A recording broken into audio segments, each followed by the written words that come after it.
Hi guys, wish you a very happy 2022. Welcome back to my channel, and to those who are new here, hi, I'm Sravanti and welcome to my channel Aquarian Diaries. And today I'm going to take you through my favorite art supplies of 2021. This year I primarily painted with watercolors, gouache and a little bit of soft pastels. So here are my favorite. White Night watercolors. These have the best pigmentation that I've seen in watercolor tubes till date, and I have both the pans as well as the tubes, and they have been really a game changer in my watercolor game. Though these aren't the professional quality watercolors, but they're quite a good steal in the price that they are at. Up next are my favorite gouache that I've used this year, the Mijello Mission White Glass Gouache. And what a pigmentation! You just need a small amount, and the vibrancy that it shows on paper is unparalleled. If you're a fan of very muted colors, then this may not be the palette for you, but if you're into vibrant gouache paintings, then give it a go.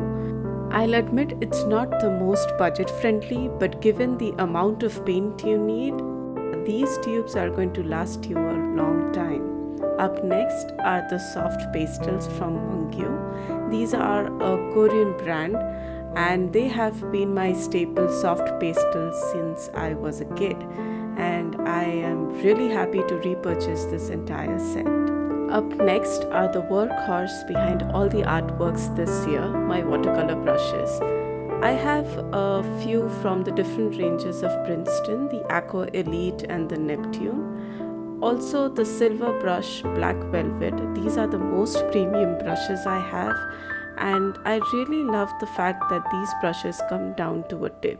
There are also some old favorites back from 10 years ago and they still hold good. I also did use a couple of inexpensive brushes for my gouache paintings, but I think it's now time to upgrade because honestly those brushes aren't the best. And then there's obviously the holy grail of all watercolor lovers, the Ash cold press block. Here are a few samples of my finished artwork where I used Ash's cold pressed paper. I don't do much of wet on wet techniques, but this paper can really hold its water very well. Overall, I find this paper very pleasurable to work on, and I'm still looking for an alternate. Up next is the sketchbook from Anupam Stationeries, an Indian brand. I find the sketchbook really good for all my inking artwork. It also holds gouache pretty okay, and watercolors aren't the best friend of it, but then inking is really a treat. Then we have Pao Hong cold pressed block. This is one I've purchased where I do all my practice wet on wet techniques. Here I have some pastel papers with a whole bunch of colors, and now this is an example of a soft pastel artwork I've done last year.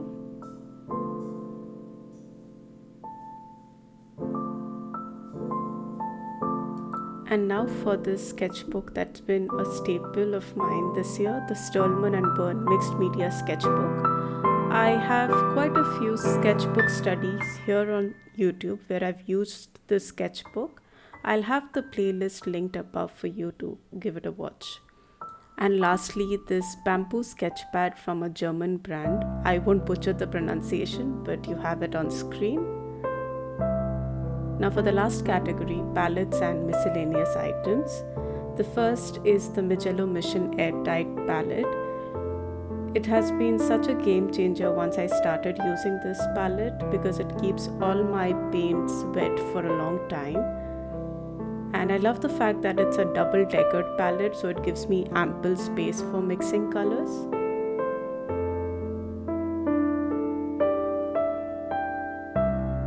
Next is the Mijello Mission Peel Off palette. I don't do acrylics a lot, but when I do, the most common issue I faced was the paints drying quickly on me. This peel off palette helps me in just peeling off the old acrylic paints, and the palette is as fresh as it can be.